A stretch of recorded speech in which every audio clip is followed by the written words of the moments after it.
This is Geek Gab with your hosts, Dornall and me, Daddy Warpig. We are back. Geek Gab for Saturday, October 22nd, 2022. Dornall, how was your week? Hey, doing well, thank you. I've got growing kittens and work at the house, and life is And by good. growing kittens, you mean they're the size of Garfield. Whoa, not yet, not yet. But they are, one of them is the size of my previous cat, who was not a big cat. She was a small cat. But these guys, the Siberian forest cats are supposed to be pretty big, get up to 15, 16 pounds. So I'm looking forward to having big but not giant cats. Um, but they're growing like weeds, and All green let's and see, leafy? green and leafy. They are in fact succulent. That's right, folks. I got jokes for days. Lots of them are even funny. um, no, things are good. Movie night was fun this week. We'll talk about that later on the show. Gaming is good. I finished a little side project. I've got a project in the works for automating some of Advanced Dungeons and Dragons. Um, I'd love to talk about that whole problem at the you know early in the show here. And no, that's about it. D&D and movies, but everything's good. How about you, D Dubs? Um, yeah, it's been kind of a difficult week for me. Without my computer, work on everything has gotten slowed down. Um, so I've been a lot less productive this week. Um, I it's not, I don't know. I don't know what to say. My computer's gone. I'm getting it back on Monday. Hopefully they'll have fixed all the problems and I'll be back to my usual old productive self. Oh, but don't give up the dad joke thing. Keep those coming. That sucks, man. I'm sorry to hear that you. I mean, I knew that you had the problem, but it really sucks to lose your main tool for everything. Yeah, Uh, speaking it of was like my speaking of my D&D problem, we felt it playing online this week because you're trying to juggle a lot of balls and wear a lot of hats as a game master with just an iPad. I'm sure that yeah. was a pain in your rear end. I think part of it was that I was trying to do the camera at the same time I was trying to use the iPad to look up rules and stuff. So the lesson I learned from the last couple of weeks running the game through the iPad is that if I'm going to run the game through the iPad, I just need to turn the camera off and um, just run it like an iPad. Don't try to use it like a laptop. I've got a laptop keyboard, and that constrained me more than anything else because I couldn't use the or couldn't use the iPad interface the way it was meant to be. And so it was really hard to quickly flip between applications and then to, you know, go up pages and find what I needed to find in the PDFs and come back. Um,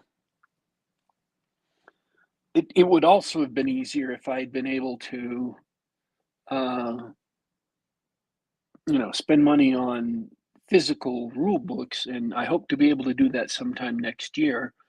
But right now, um, I am restricted to uh, drive-through RPG PDFs. So I'm going to,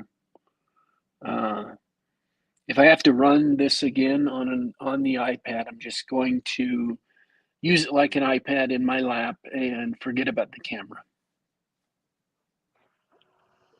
Well, now I know what I'm getting you for Christmas.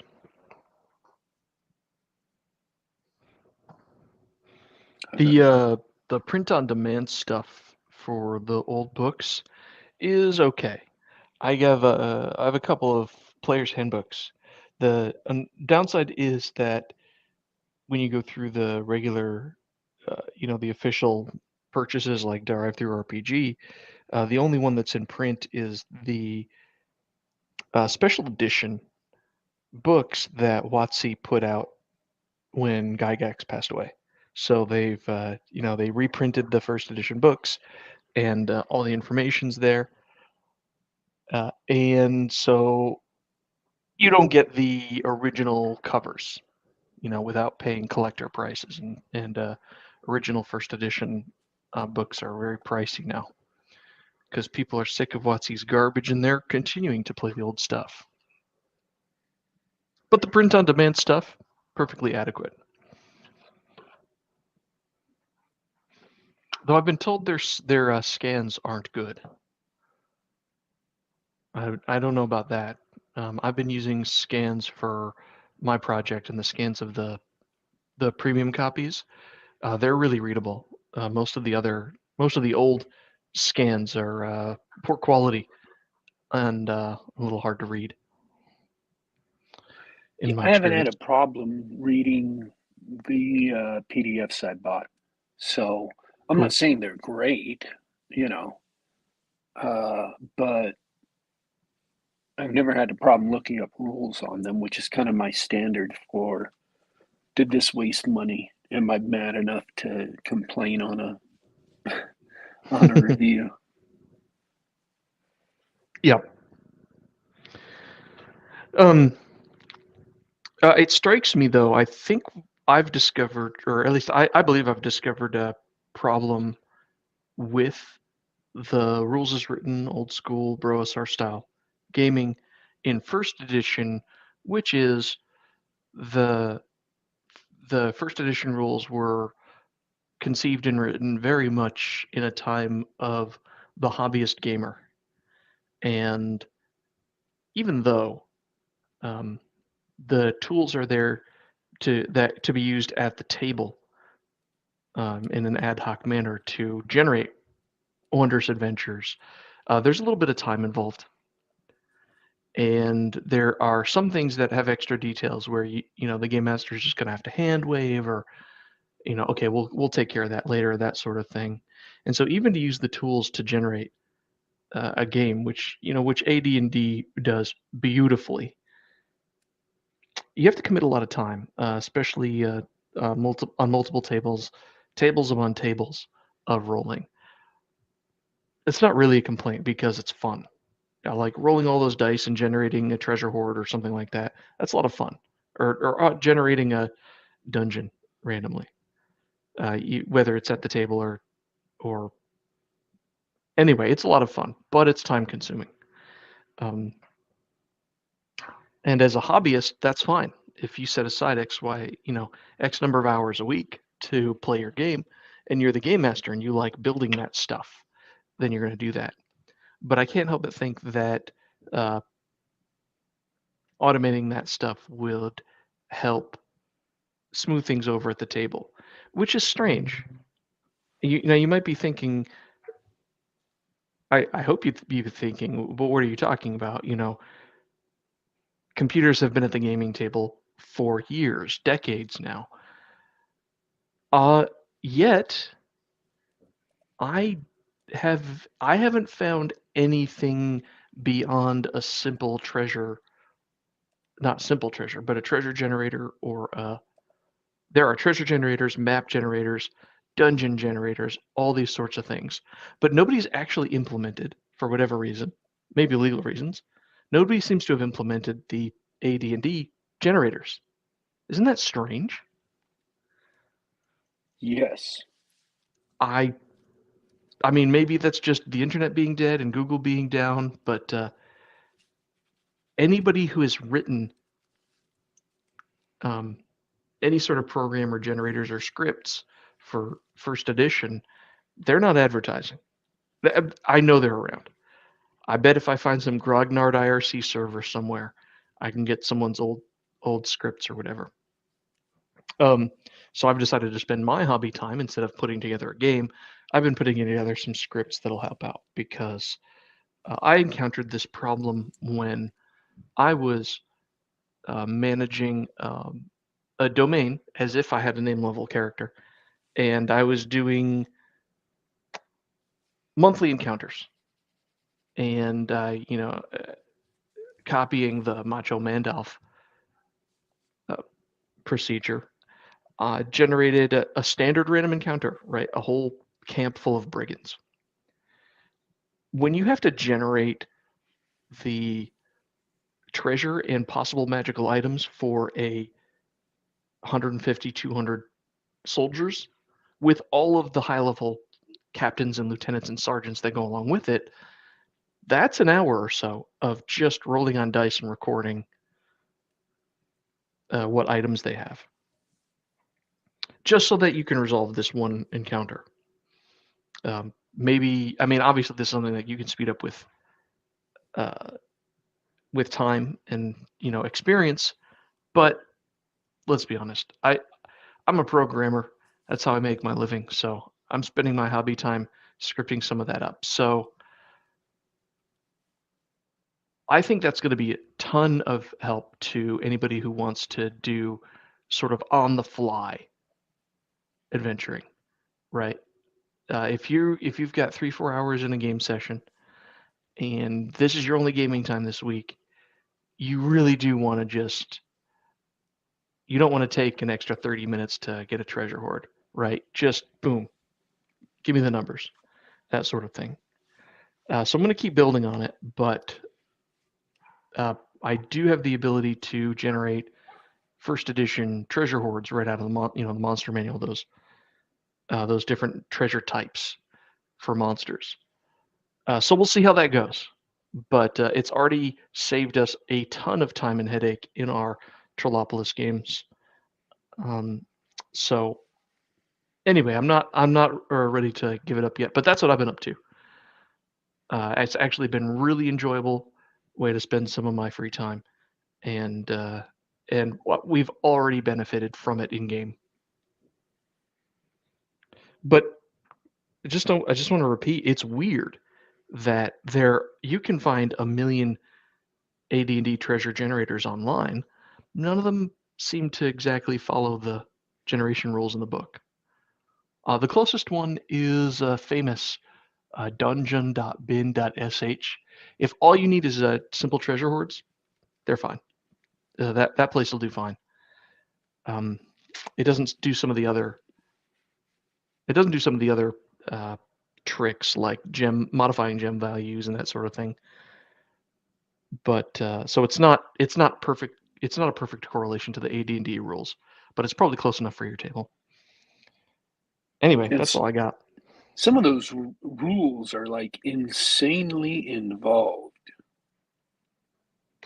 Yeah. The gem rules were the most time consuming to implement because, well, I mean, take a step back.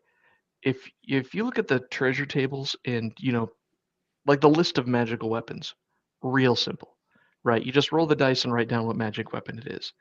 But if you want to modify the value of each gem, you need to roll on a separate subtable for every gem.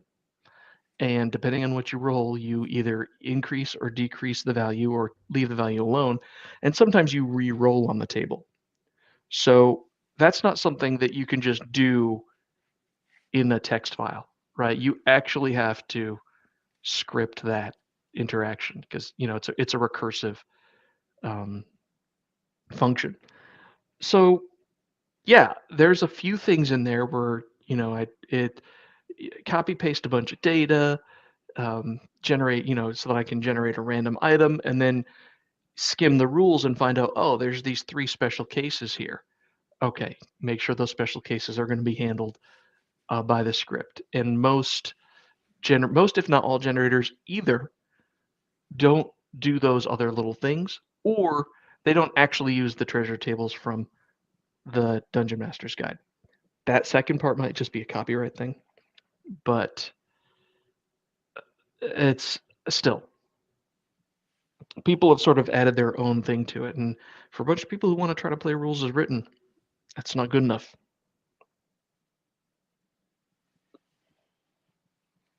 Oh, and then there's the quantum effect magic item you observed. Yeah, we're gonna have to resolve these rules. So anybody who's listening, um, drop us a line if you know the answer to this. When you generate gemstones as part of a treasure hoard, they've got a base value, right? 50 gold, 100 gold, whatever. But it's possible that they're it's possible that they're worth more or less than that. It could be a particularly large stone. It could be a particularly well cut or lustrous stone, high quality, what have you. So there's a table that you roll on to determine that. And that's the table I just mentioned, where sometimes it goes up, sometimes it goes down, and sometimes you re-roll to have it go up more or down more. And I presume that that's something that you do, when you generate the treasure hoard, if you have the time. And when you're scripting it, you always have the time because it takes less than a second. But then there's a magical item that actually affects the roll on that table, which doesn't make any sense to me. Because all of a sudden now you've got a magical item that it says when you roll on that table to figure out the value change of a gem, treat twos as ones. That's basically what it says.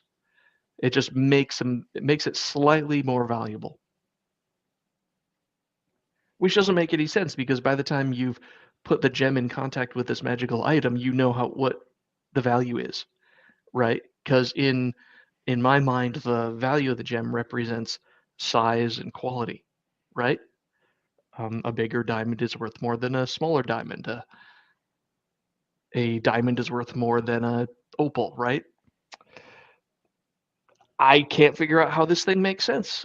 How does this magical item work if you've already rolled on the subtable? How are does this mean? It seems to imply that all the gems in AD&D are in a quantum state where you have no idea what their real value is until you try to sell them, which is strange to me. But that's okay. My well, obviously, what most other people do is just don't think about it that hard. My solution would be just to say, um, instead of putting it in contact with gems, just as long as you have it on you or in your pocket or whatever, it'll affect any gems you come across, um, making them more, with a chance of making them more valuable. Um, and if it does make them more valuable, that'll drain a charge. Um, Yeah, more like a lucky charm.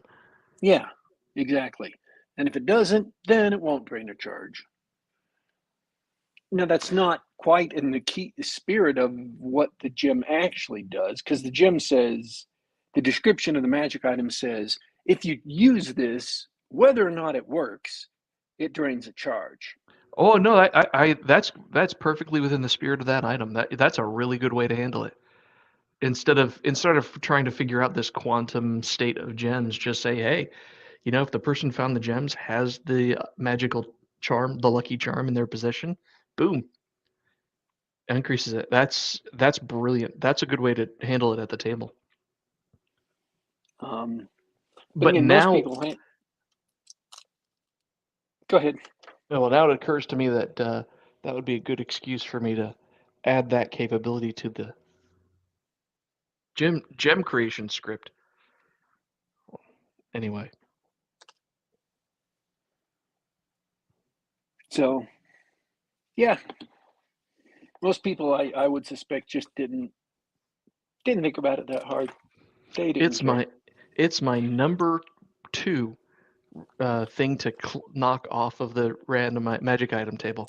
I would rather just knock that charm off or put something else in its place.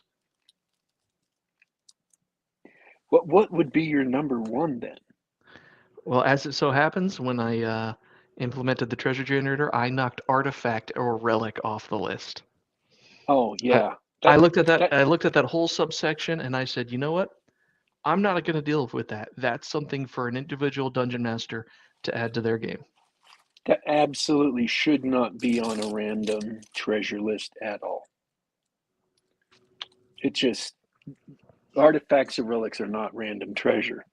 They're never random treasure. I'm not sure I agree, but it is absolutely something that it even says in the book. Hey, if you don't want this or you're not ready for this, either take it off the list or just make it. There's like the next item up on the list was the bag of beans. Like it could just be another bag of beans, right? Wait, They're just are, like are you saying it's an entry on the random?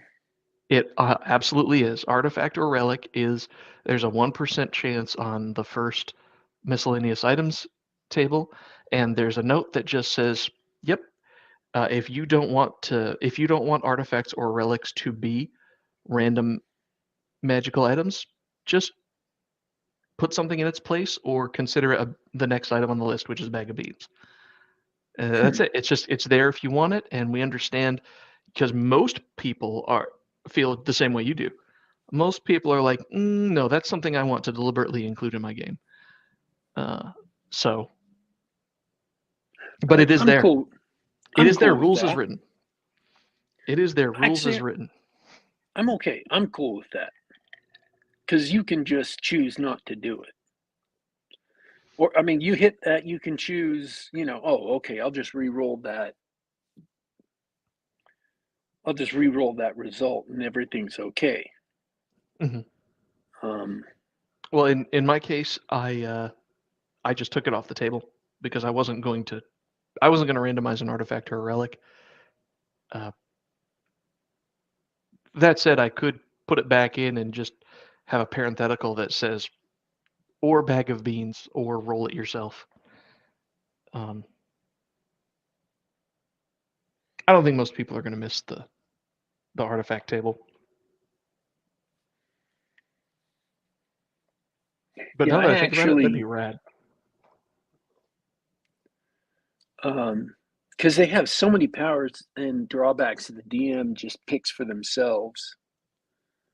Uh, Yeah, that's the sort of thing where even if you roll it up, um, even if you roll it off the table, a script can't automatically do it because it's up to the dungeon master to roll or create all the powers an artifact has. First of all, so you actually need dungeon master's input, which it brings to the important part, which is once that result is rolled, the dungeon master really wants to, oh, okay, cool. What kind of artifact is it? How does it fit into my game, right?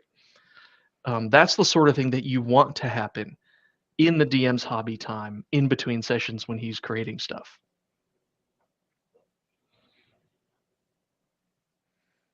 yeah, I would like to see somebody, run across the apparatus of Quailish or. Mhm. Oh, funny story. That's not on the artifact table. That's not an artifact. It's legit a miscellaneous magic item that's available. Really? Yep. Pardon me for my lore I did mistake. the same thing when I'm looking at the table. I'm like, oh yeah, cool. I love the apparatus of Quailish, and I see it right there on the table above. Yeah, I think it's the line above. Uh, yeah, alphabetical order apparatus is right before artifact. So I was like, oh, Huh. apparently is not an artifact, never was. Well, I'm going to pull an excuse out. Did it become an artifact in a later edition, or am I just Oh, completely. I probably did. I don't recall though. Man, we are getting into the nerdy minutia today, but Yeah, we should go a we different should move on. direction. Let me break this up. I want to shout out to the chat. Bradford Walker, hey, what's up? Simon Hogwood, thanks for joining us. Video Mirador, always good to see you, as well as Carlos Carrasco, Emmett Fitzhume, and Bob Stevens, the Irish Candyman himself. Good to see you guys. We're gonna switch from D&D talk right now. You're talking crazy. We're gonna try to switch away from D&D talk.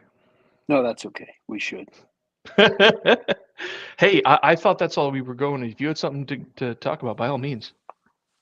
I like D&D No, way not more than really. movies. I just wanted to laugh at you for not catching the Mummy references. Oh, yeah, my bad. It wasn't until like I had trouble sleeping. I woke up at 4:30 in the morning and went, oh, yeah, that was just a bunch of references to the Mummy. Don't know how I missed it. Of course it was. I know. So, everybody, I'm just going to do this really, really tightly. I'm not going to tell a story or the module or anything. We're doing Brovenloft, right? And it's this big Bronstein where all these high-level horror gimmick patrons are battling it out. And just a little while ago, Kingsta Rappa himself got destroyed on the battlefield.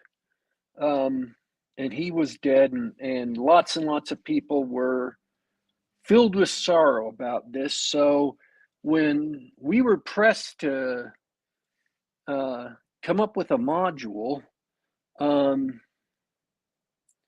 I had a great idea, and I wanted to tie it into Brovenloft because Brovenloft is going to go away, and I didn't want to let this opportunity pass us by. So I came up with another Brovenloft oriented adventure. And I set it in the desert realms of Kingsta the Rappa. And I decided to make it about this cult maybe resurrecting Kingsta and bringing him back to life. Only I didn't tell the players that's what it was ultimately about.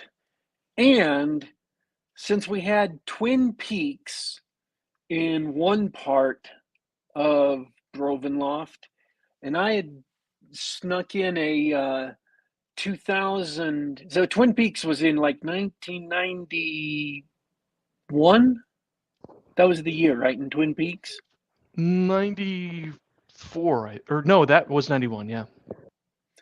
And then I snuck in a German town that was in 2001. That had knew Twin Peaks was a fictional thing and was like 90 miles outside of Twin Peaks when they left that hex. I all of a sudden got this idea after the end of the module when I thought of like this desert quest thing. It just struck me out of the blue to make it about resurrecting Kingsta. And the idea came to me to make it, and this is just like one brilliant flash. And I audibly gasped and my eyes went completely wide open. To make it the Mummy. The Brendan Fraser movie, The Mummy. So Awesome choice. Obvious choice in retrospect. I don't know how many people got it in the middle of play. But you know, it was the bad guys who were basically they looked like the Magi, only in this context they were the Cobra cult. Spelled with two K's because of Kingsta Rapper. Kingsta was spelled with a K. And then they're being imposed by, you know, instead of Rick O'Connell, it was Richard Dick McDonald. and he had pretty much the exact same description and rule. And then they had the Weasley brother there, and Rachel Weisz was there, and her Egyptian, kind of genie outfit. And then they had the four Americans there on their side, um, fighting these cultists. One of the cultists raised some of their casualties as zombies. And then some of the cultists, most of the cultists were zero level humans, and a couple of them had slightly more hit points, but otherwise were zero level humans. And then you had the one, not technically a cleric, he was a medicine man. And the only spells he used uh, were raise dead or create zombie, raise undead, whatever. Sorry, I can't remember the name of the spell. But it's on Not the, important. it's a, It's animate dead. yeah, animate dead. There we go. And then everybody was shooting with, uh, you know, rifles and pistols. And I had Chris, um, who is Macho Mandolf's player, was very helpful during the game to look up stats for pistols and rifles in the Boot Hill section in the AD&D Game Master's Guide. So I got those, and everybody was in short range, but the crates they had for cover gave them +4 armor class, which made a huge difference, especially against 0th level humans who do not have uh, super high to hit rolls. So everybody eventually went to melee, and there was this huge melee. And finally, the party's cleric returned and cast Bless, which drove the eclipse away from the sun, fried all the bad guys. They found the treasure, or they were led to the bad guys' lair, and they got the gold and the raft of potions and some scrolls that turned out to be their lot from the random table charts. I think they got like 11 potions all told after everything was over, and 3 magic user scrolls. So they actually came out really well on XP, and got 1,000 gold pieces a piece per player characters. But yeah, people seem to completely miss all of the what I thought would be really obvious mummy references, especially since I said the Egyptian Book of the Dead that's on black metal pages that can be unlocked if you have the key. I thought that would be a dead giveaway, but it apparently wasn't. Oh So yeah. No, not at all. Honestly, it's been so long since I saw the movie. I've seen the movie. I had the references didn't make any sense to me. They still don't now. Like I remember some of the characters, but none of the other references still go over my head. Should watch that movie again. That was a good movie. it is a good movie. It's a great movie. I thought it'd be awesome to bring it in um, to Brovenloft after Twin Peaks. I'm like, well, hey, we brought in Twin Peaks. We might as well bring in the Mummy, especially since the whole movie is about reviving a mummy. Yep, obvious Um, in hindsight. and the players had a task, not a wish, but a task a genie would perform from them. And actually, let me talk about that real quick. Um, I ain't gonna stop you. genies genies typically do wishes in AD&D, um, but wishes kind of get in with some problems. They can make huge changes and do a lot of really great things. And so, and there have been a lot of wishes used in Brovenloft. They called it World Wish 3 or Wish World War War 3. Wish. World World War War Wish. Wish. Thank you. Um, so when I put a genie in there and a lamp, I wanted to do something different rather than throwing another big wish in. Um, Especially because I really didn't want them just to wish Kings to Rapper back alive because that would have made the rest of the module moot. Rest of the adventure moot. So I decided that this genie would instead offer them a task. And a task was just something he could do, which put some limitations on it that wishes don't normally have. It was basically, something he could do with casting spells or lifting things or whatever. It wasn't just, hey, here's just about anything. And then he also said, okay, this task has to be within my abilities or you'll waste it. And then the players figured out the big loophole to the task, which was they could ask him questions because questions aren't a task. They're just getting information. And specifically, the really smart question they started asking was, can you do this? Is this within your power to do? And once they started asking those questions, they could really narrow down what they could get this genie to do. And surprisingly enough, to me at least, they asked the genie to destroy the Book of the Dead so no one could use it to resurrect a mummy ever again. I was not expecting that. I was expecting them to do something, you know, to enrich Adventure-y? them. Yeah. Yeah, hey, can you bring us all +2 weapons? I would have been bound to do that because yes, he could have brought them all +2 weapons. But they use it to destroy the Book of the Dead, and in retrospect, that looks like a plot to a module.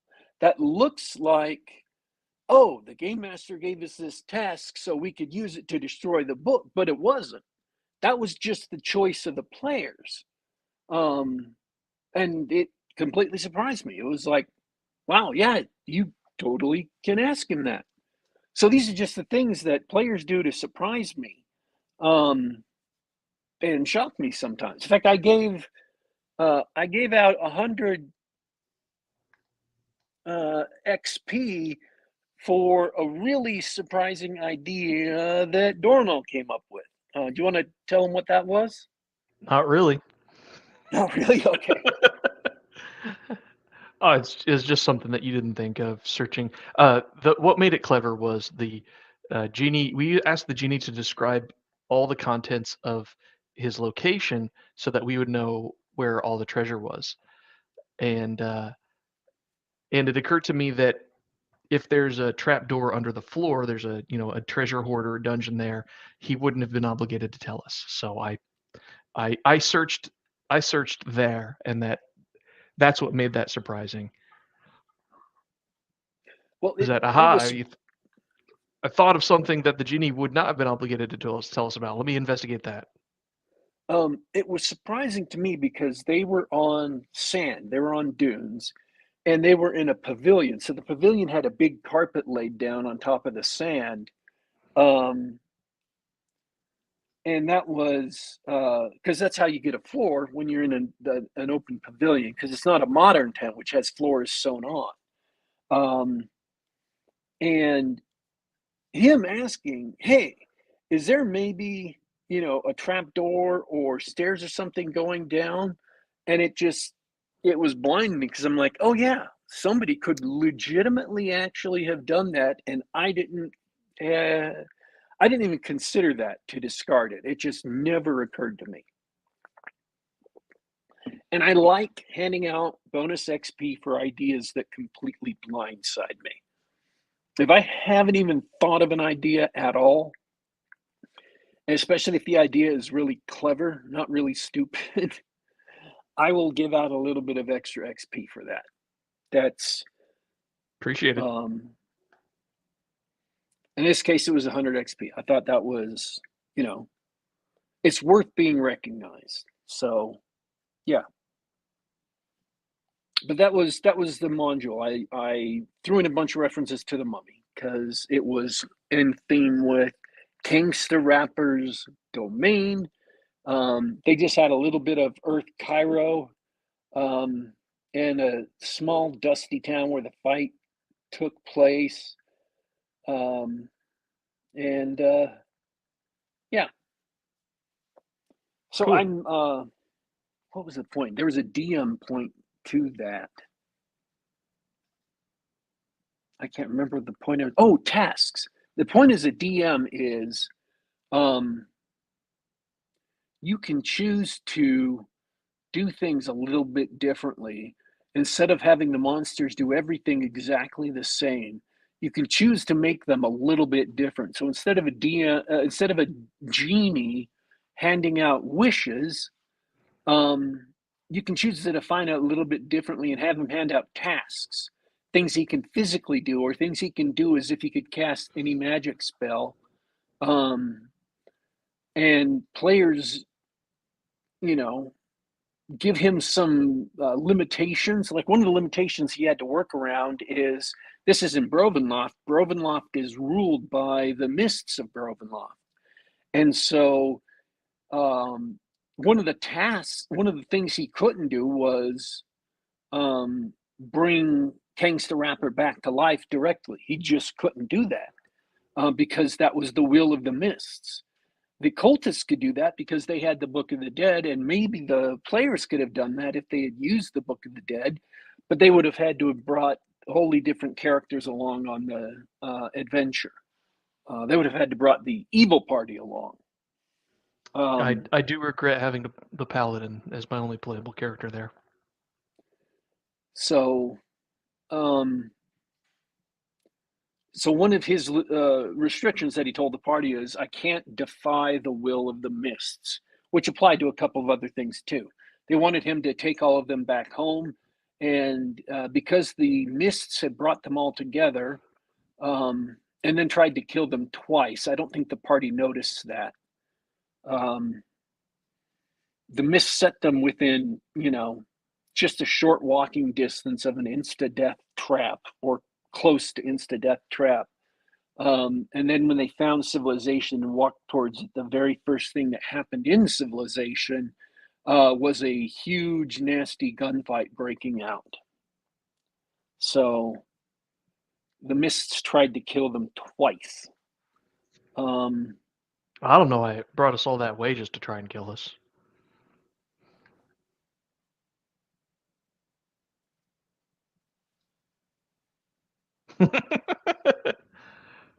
Because it's the mists, man. It's the mists, man. Maybe in dying, you might have also made sure that the Americans died. Who knows? Um, but yeah, you can redefine the powers of any creature in the monster manual at will, and make them slightly different to give players a slightly different challenge, and even a challenge that they have to work through differently. It just makes uh, it makes the game fresh again, because one of the reasons why people play games is to have puzzles they have to unknot. And having puzzles they have to unknot that are different, just doing the same thing again and again, does get boring. And so you give them a different problem to unknot, and um, that makes the game fresh again. So if you like the task idea, go ahead and take it. But maybe you hate the task idea, but it doesn't mean that the principle behind it is wrong. Mm, Go ahead and use different things for different monsters. absolutely. That's the idea for the VMs I was coming up with.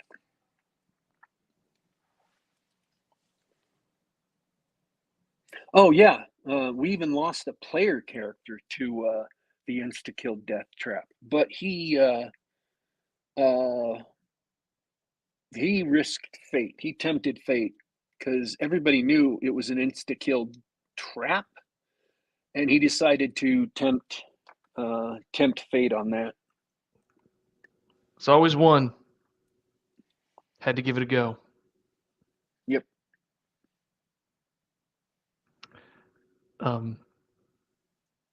Kind of like that crown that we got the other week.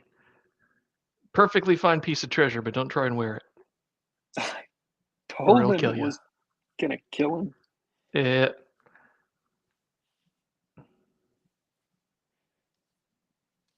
I've stopped talking. That's a sign for you to shift into the not the Witcher, the What? Wretched, the Wretched. Yeah. Oh, I tried to before, but then we got sidetracked with the story. It was a good story.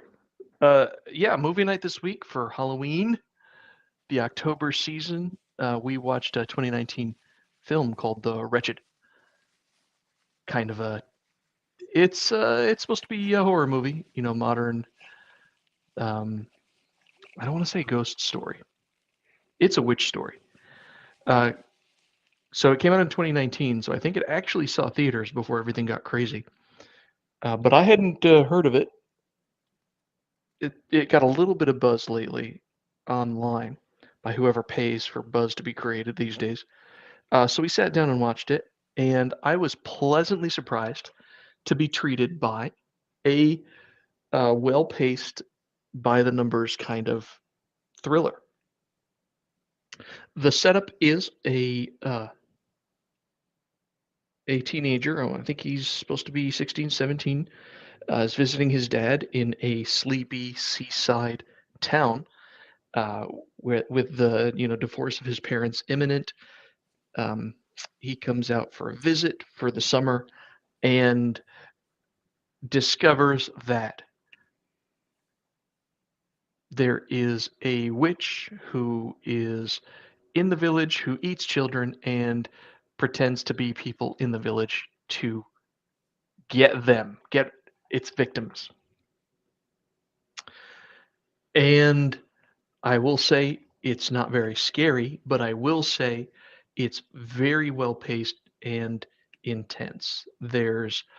Uh, there's a prologue at the beginning that completely ruins it. Should have been cut from the movie entirely. But they honestly, like a lot of horror movies, they should have just started with the protagonist driving into town, or I think Does he the was on prologue a give bus. away stuff? The prologue, it gives away something that doesn't need to be given away. Okay. Um, it At the beginning there's an attack and a killing, and it says this happened 35 years ago, and it shows a witch feeding, and you don't know it's the witch, but it shows a monster feeding on a child, and it shows a symbol that you see repeatedly in the uh, movie, and you see a photograph. Okay. And so it tells you a couple of things about the witch. It tells you that the father of the child being eaten is somehow involved. Tells you that there's something eating children in this town, and it shows you the significance of the photograph. The symbol's a red herring. It just means that's just the symbol of the witch, right? None of those things needed to be explained ahead of time. There's no reason for the audience to know this stuff before they actually watch the movie and the adolescent discovers it. I'm no professional editor, but I bet if you cut that prologue out, you would understand everything, and it would be scarier when you discover things at the same time as the protagonist. That said, really well paced. Every scene leads to the next. Every action leads to the next. Um, it doesn't make it particularly scary, except in the as the character realizes, for example, oh crap, so and so's sister is now in danger, right? Then there's a lot of tension there, and there's very little useless explanatory dialogue. Um, no needless exposition of the monster's backstory. right? It takes over people's identities and eats children, right? Good enough, but pretty enjoyable. I do recommend it, and I've tried to avoid spoiling it. It's a few years old, but I try to avoid spoiling it because give it a go. I think it's good. All right. There's a Uh, and there's a one thing that adds to the tension, and I'll say the only other thing that they failed at was one of the abilities the witch uses to get away with it for so many years has a potential for a lot of suspense and drama, and I think the movie could have done more with that to make it scarier. The the the witch actually makes people forget that the children even existed. oh, wow. That's freaky. And that could have been extremely scary. They used it well in the plot, but that's all it was. It just ended up being a plot device, and a fun twist for later in the film. But that's it could have been brutally scary, but at least it was competently written. Um, it was an honest to goodness competent writer put this together. They hit all the story beats. There was I can't think of a wasted scene, and all the characters all the characters you don't like get killed. So there you go. Um, I wanted to ask you a question. Uh huh. Um, I reviewed Rings of Power, right? No, I no. Yes, you did. Okay. You said that it was. I believe last week you said something like it was really low budget TV production values and everything about it was bad. Yes. Okay. Yeah. That sounds like me. And I reviewed She-Hulk. Yes. Did I review House of the Dragon? I don't think so. No. Okay. So I think the final episode had come out by the time we did the show last week, but I hadn't watched it yet. And I don't think I reviewed Andor either.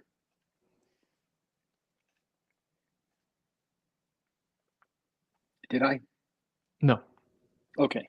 Because that was the same deal. The final episode had come out, but I didn't have a chance to watch it before the show.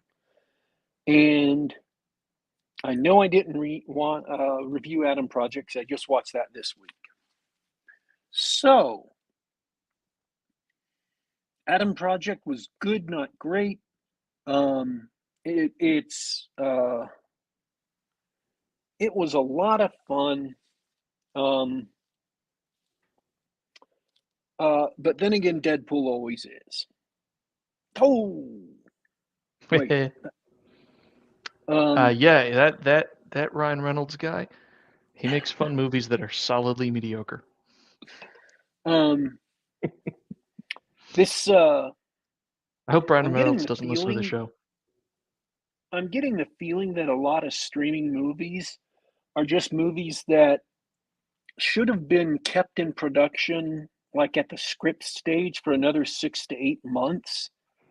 Um, but instead of being rushed so that they can make money quicker, um, because a lot of them just have script problems, and you can see like the scenes where like someone has gone through a rewrite, but the rewrite doesn't quite mesh with the older stuff, so they needed another rewrite just to smooth it all out.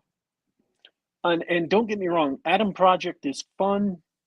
Um, I enjoyed it, but it definitely needed some smoothing out, and maybe uh, someone who was operating at a higher level as a writer to go through. Um, it did not push the message, um, so that was great.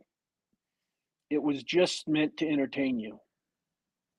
And that earns a lot of credit with me as far as being willing to review it and just say, hey, I enjoyed it. So yeah, I'd give Adam Project a recommend. And it's been out for a long time. I've been meaning to review it for a long time. And I finally have. I know I've been promising to review it for like a month now, right? Something Maybe like that. more. So yeah, I finally got that checked off. And Red Notice hopefully is next. So Andor. Andor is proof that if you crap on a fandom long enough, they'll just stop watching your stuff, whether it's good or not. What's that mean? Andor is actually pretty good. What is it? It's Andor Cassian was one of the characters in Rogue One. Rogue One was that Star Wars movie that came out before Solo that was in between the J.J. Abrams trilogy. So, like, you'd have a J.J. Abrams movie and then Rogue One, and then that really crappy volleyball head dude's trilogy, movie in the trilogy. And then you had Solo, and then you had the final Disney trilogy movie.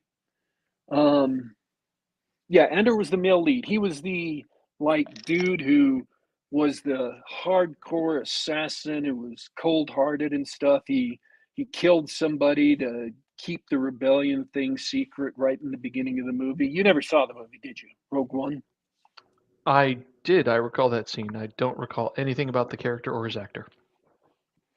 Um so they made a prequel series. It was another Star Trek series streaming on Disney. Like Mandalorian and Book of Boba Fett and Obi-Wan. Um, this is just called Andor. Um, and the sad thing is it's actually pretty good. Um, the only thing stopping it from being great is that, and I'm not going to say it lagged. It didn't lag. They weren't marking time. They just they concentrated on character and character interactions among this team they had assembled to do this thing. I have got to stop whistling, or all of John's kittens are going to jump at the screen, and that'll be our technical problems for this show. We'll be knocked off the air kitten rage.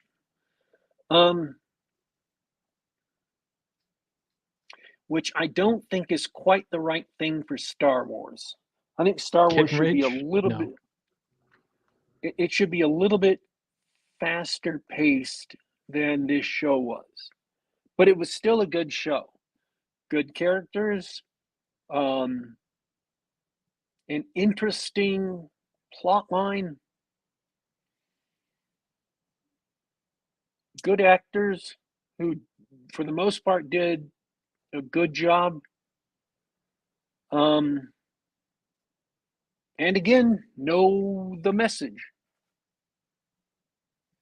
The problem is it's been so long since anyone did competent Star Wars or Star Wars that was worth watching, other than maybe The Mandalorian. And I'll be honest with you, The Mandalorian is still, you know, pretty good, but not great. It's rough. It's uneven. There are some great moments in The Mandalorian, but it's uneven. Andor is worth watching. If you have Disney Plus, give it a watch. But Now maybe I missed. What kind of show is it? uh, Like he what kind of is story is it? he is basically a refugee living on the corporate sector authority world, and this is a callback to the original Han Solo trilogy that came out in the 70s. So it's really a deep cut for those of you who read those books.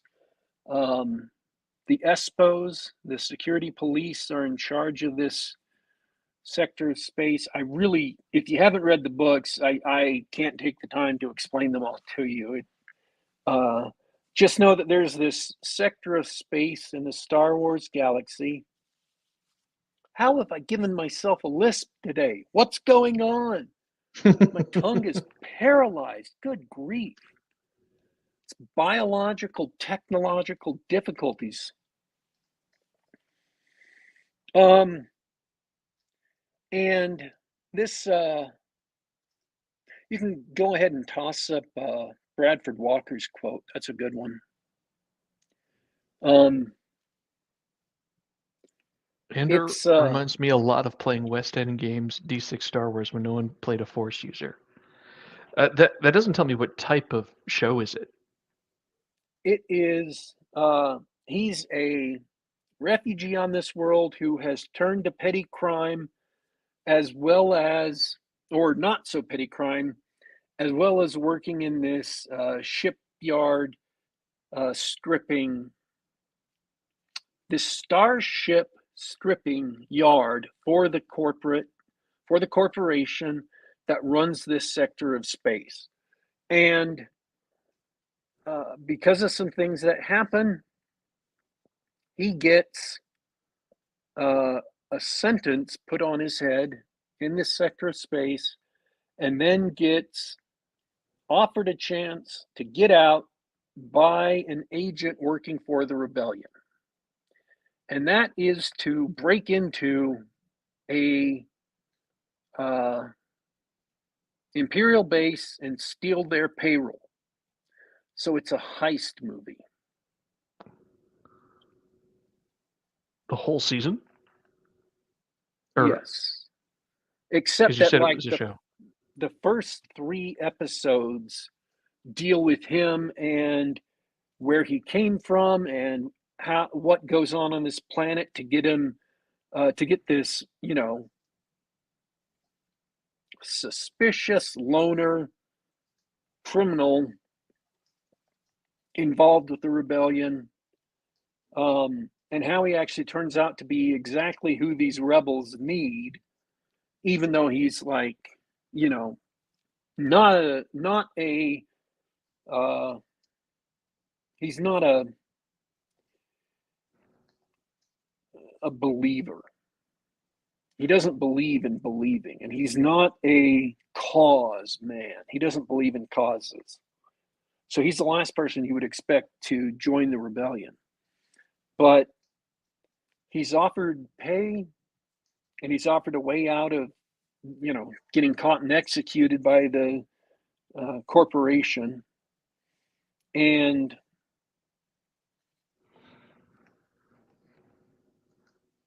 yes,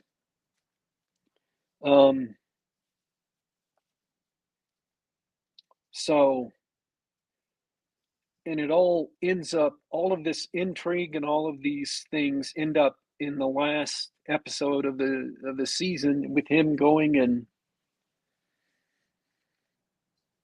with them going in and trying to rob this Imperial garrison for their multi, this unimaginably huge payroll, and then trying to get away with their skins intact.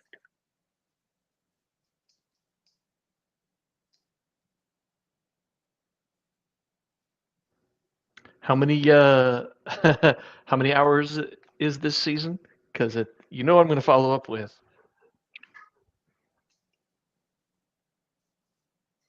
I think 8. Yeah. Maybe 6.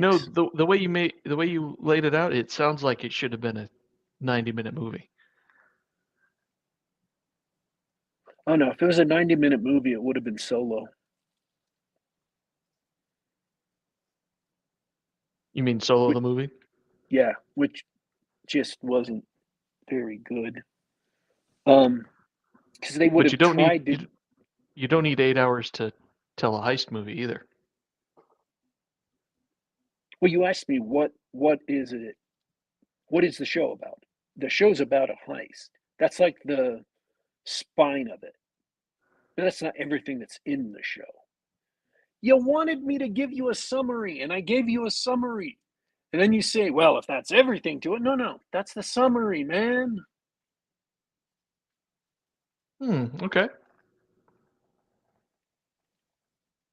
It is a competently made show that isn't pushing the message, and there's a lot more that happens to it. Ultimately, everything that's going on culminates in a heist.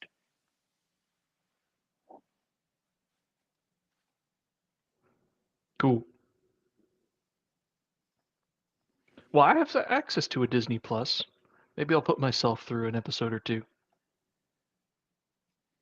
The one bad thing about it is all the best characters are in the first 3 episodes, and the characters who come in later aren't as fun or as interesting. It's a shame. Uh, I mean, I applaud them for knowing that they had run out of plot on the opening planets and for going on to this other, setup on the planet where they're going to do this heist. But it's also kind of sad because they ran out of things, out of motivation and things to do on this other planet, and all the greatest characters were there.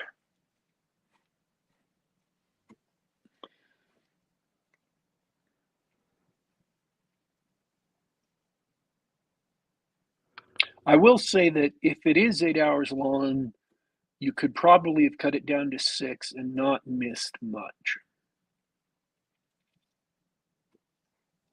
I'm not surprised. Well, this happened. There's so many shows back when I tried to get into more streaming TV. Even a great show like Netflix's Daredevil. That Oh yeah, that was a really good show, and from what I heard, the a lot of the stuff that was good continued into the seasons 2 and 3. But I had to stop after the first episode of season 2 because I didn't want to watch another 8-hour movie. I wanted to watch a I wanted to watch 8 episodes.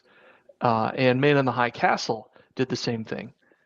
Man in the High Castle was hurt by having really poor actors, but still, the when the second it took 2 episodes just to catch up with what the characters from the first season did. I lost all my investment. Um, and yeah, I could do with. I mean, Star Wars itself is a dead brand, from my point of view.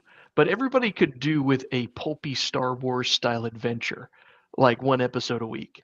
But if it's gonna be 8 hours of characters maybe you don't like and or whatever, the big thing that's leading up to, you in other words, if you have filler minutes, never mind filler episodes, especially after just watching The Wretched, which was a perfectly fine horror movie. But the thing that was striking about it was how well paced it was. Writers know how to do this. Writers know how to make good, well paced stuff.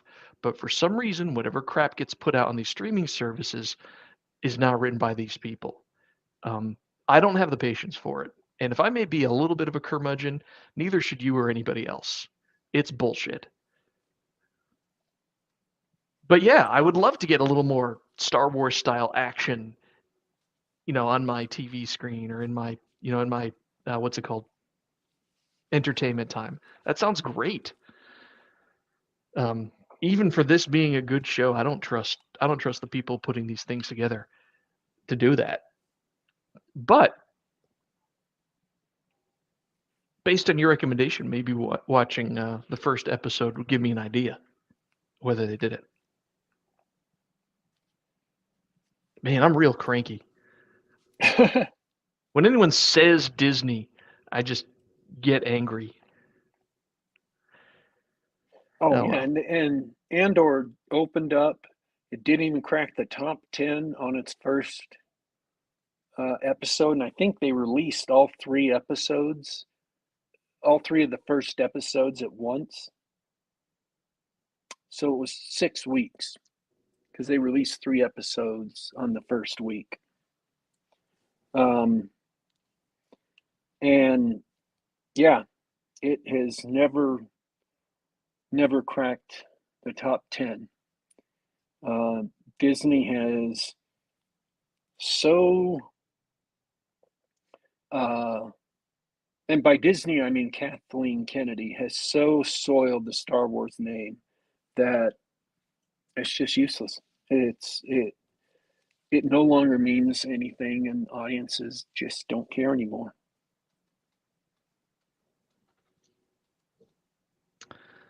Yeah, Disney's going to keep destroying. They hate us. They hate good entertainment. They hate what normal people like. Um, I Yeah, they could choose to make movies that will appeal to audiences, or they could choose to make movies that they can go to, cocktail parties with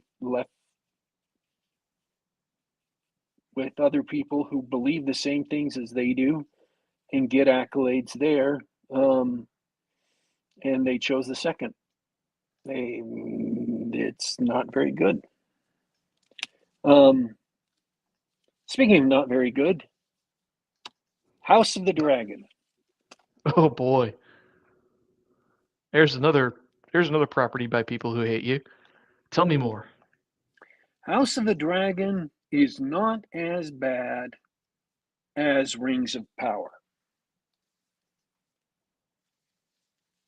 Quite. Okay, they cleared that bar. Um, and that's about the only good thing I can say about it. Now, there are good actors in this show who turn in good performances. Um, but they're wanting this to be another Game of Thrones. And I don't think they realized how thoroughly season 8 of Game of Thrones just destroyed this brand. I mean, it was so bad. It didn't just erase season 8 from people's um, esteem, it retroactively erased all of the excitement that had been building up about Game of Thrones. And so this thing coming out, there are a lot of people who are watching it and a lot of people saying it's good. They are all liars. Um, it is not good. There is no reason for this show to exist. It is not thrilling. It is not gripping. There is not any. Game of Thrones was about, uh, in the beginning, was about um, a gripping struggle between these noble dynasties with the threat of, um, what were in the beginning were pretty mysterious undead coming south. And winter was coming. A great winter, a long winter. It felt like these cosmic events were all happening at the same time. It felt like big things were on the move. And um, in the face of these big things that were happening, all of these petty nobles were engaging in slap fights with each other when they should have been getting prepared for um, a fight to the death for humanity's survival.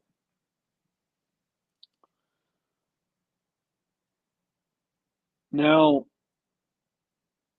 House of the Dragon feels like nobles getting involved in petty slap fights. And that's it. Yay.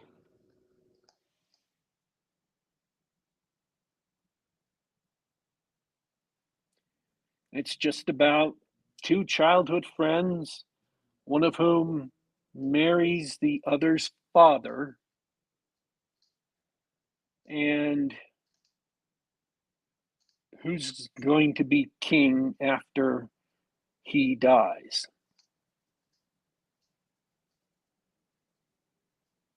And there's a whole bunch of, your typical Game of Thrones nonsense ladled on, but that's what it boils down to.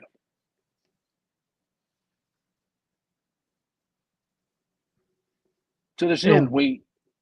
and there's nobody to root for, I'm guessing, because that sort of story is interesting if you have someone to root for, which is one of the problems with the original Game of Thrones series is that first of all, if there's nobody to root for, and if you found a character that you liked, Martin would be sure to kill that character off by the beginning of the next book,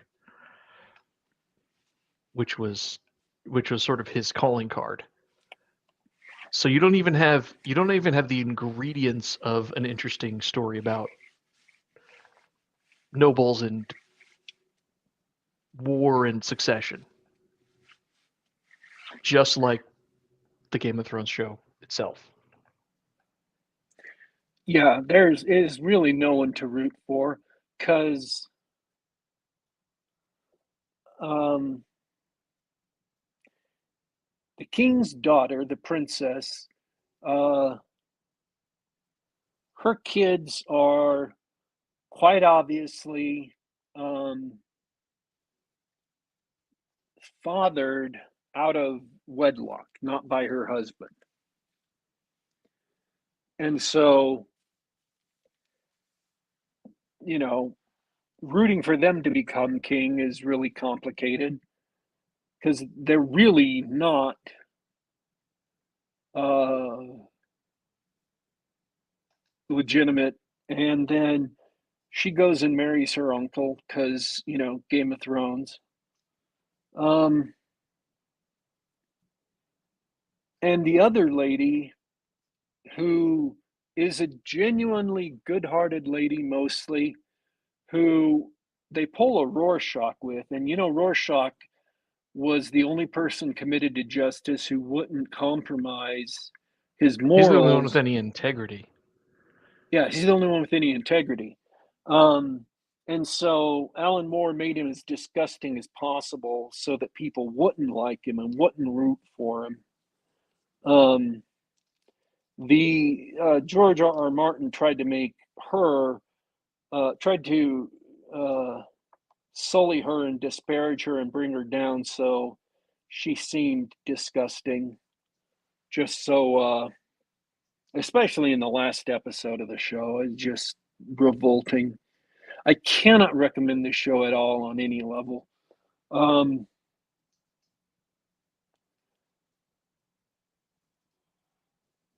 but her sons, uh, were fathered by the king, and even though they're not the legitimate heirs, um,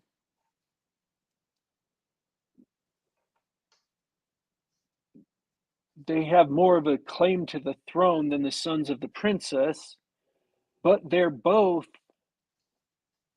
One of them is a weakling drunkard who is in no way fit to run the kingdom, and doesn't want it, is trying to run away from it. And they keep on capturing him and bringing him back. And the other one, who obviously wants the throne and is scheming to get the throne, is a cruel and murderous reptile. Mm-hmm. So apparently, George R. Martin believes that there is no nobility in the human race, that no one is ever noble. Ooh, dark and gritty. Yeah. Just like no one likes it. There is no level at which I can recommend this show.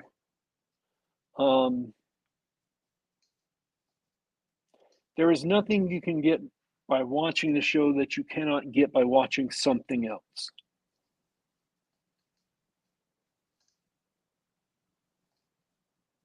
They don't even have any dragon fights in the show so far, and that's the one thing that you maybe would expect, because they keep on building up towards a war between these two mothers. But the war never arrives. So, Just teasing them along. yeah, maybe the war is going to come next season. I don't know. But it does not come this season. Now, this is based off of a George R. Martin book, one of the books he read instead of writing Game of Thrones books. I haven't read it, and I don't plan to. But, yeah. And I'm not saying they don't do anything right. I'm just saying that the parts they do right, you can get from other places. If you want compelling drama, you can get that in other places. If you want compelling fantasy drama, you can get that in other places. If you want good special effects, you can get that in other places. If you like, you know, castles, you can get better or exactly the same castles in other places. There's just nothing to recommend this show.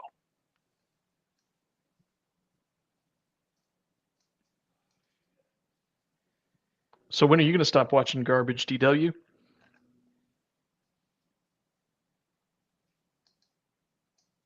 I review what I review.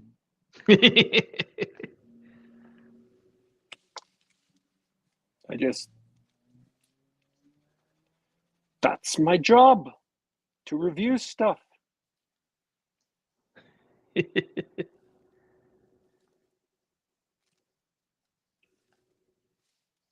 Well, I think we're out of stuff to review for this week. What do you say? Oh, yeah, that's everything I've seen. I'm hoping to get to Red Notice for next week. I do want to say I started a new show. I'm only 2 episodes in. It just opened yesterday on Amazon. It's called The Peripheral. Um, and the first 2 episodes were good. I am utterly sure it's going to go sideways, pear-shaped in the sometime later in the season. So I'm not, I'm not overly getting my hopes up. However, the first 2 episodes were good, and I enjoyed them. And they're going to be releasing 1 episode a week.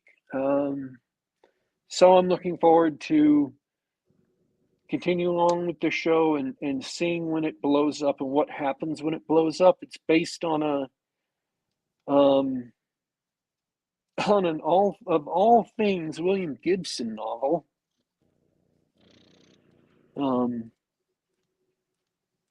so I actually want to start reading that novel now, because I've owned it for a little while at least, and I might as well see what the novel's about, because I've read a lot of William Gibson, except his last 2 series. So I want to give that novel a read.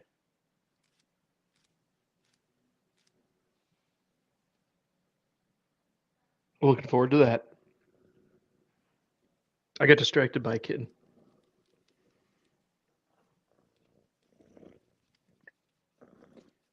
I'm done. That's it. Sounds good. Hey, well, thanks for chatting with me about all that stuff. It's good to chat with you guys in the chat room. I hope everybody who listens to this later enjoyed the show and comes and joins us next time. Talk about more good stuff.